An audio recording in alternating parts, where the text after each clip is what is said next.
The black belt itself is kind of meaningless, the material part of it, but the meaning behind it, without sounding corny, like how many nights I've ran in stairs and how many times I've driven across the country, or how many times I've cried from losing matches, how many times I've said no to things, and how many serious injuries and surgeries I've went through, and breakups, and you still have to train, and deaths in the family, you still have to train. And so many people quit after an injury, or after a death, or after a new job, or after they move. There's so many reasons not to go back, and I always went back no matter what.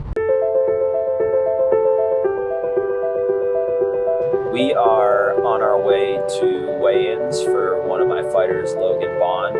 It's in Springfield. He's fighting for Premier Fighting Championships. Then we're going back to another fight. We're going to CES for Alex, Baloo, and Matt Bissett. What type of kid was I? I was a happy but super energetic and risk-taking, and I would find myself in situations all the time that were not good. I was getting into a lot of trouble, but I wasn't a bad kid. I just wasn't thinking, and super impulsive. Wrestling completely changed my life and completely changed me forever. Shahzad Ahmadi was my high school science teacher. He was a really unique guy, and he asked me to come out for the wrestling team. I had no idea how accomplished he was, and I ended up finding out that he was a multiple-time world champion, multiple-time national champion, and then he had introduced me into Aníbal Nieves, who I traveled to Puerto Rico with a couple times, and he was an Olympian. Nothing of what they ever said wasn't backed up by their actions, and they always talk about a big goal as if it was just this easy thing you could get to, because they'd done it so many times, where I was like this young, impulsive, crazy, out of my mind. And I started to realize those actions weren't aligning with what my goals were. College wrestling was life-changing. I'll never be the same human after that. That was so hard. Making weight twice a week was brutal.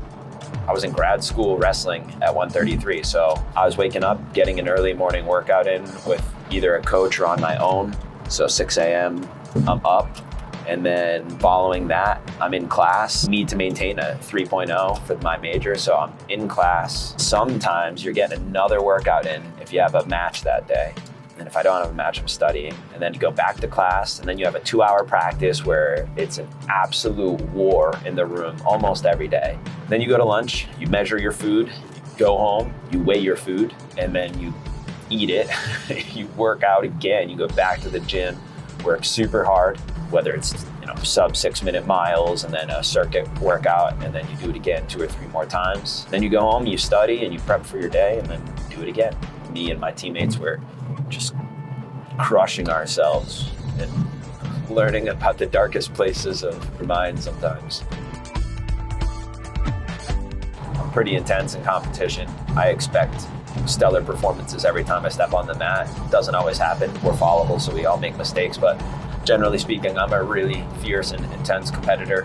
My title fight for reality fighting was what people recognize as my most intense moment. I trained super hard, and I got myself mentally in a space where I was 100% committed to leaving with the belt or leaving on a stretcher. I know it sounds silly, but that is the commitment you need to make. I came out there with the worst intentions and went to war with this dude. Broke my foot, broke my nose, fracture in my cheek.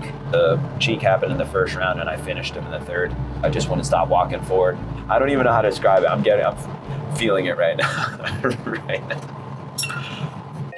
Winning Worlds this year would be the perfect way to go out, but I'm not even putting too much weight on that. When I go there, I'm gonna show up and I'm gonna try to rip somebody's fucking head off. But even if I don't place, I had a phenomenal career, but this would be the Cinderella story. This would be the way to close out my career, is to be on that podium or win the tournament. If I do it, then fantastic. That's so cool. But if I don't, I still did everything right for almost all of my career, and I'll still be proud.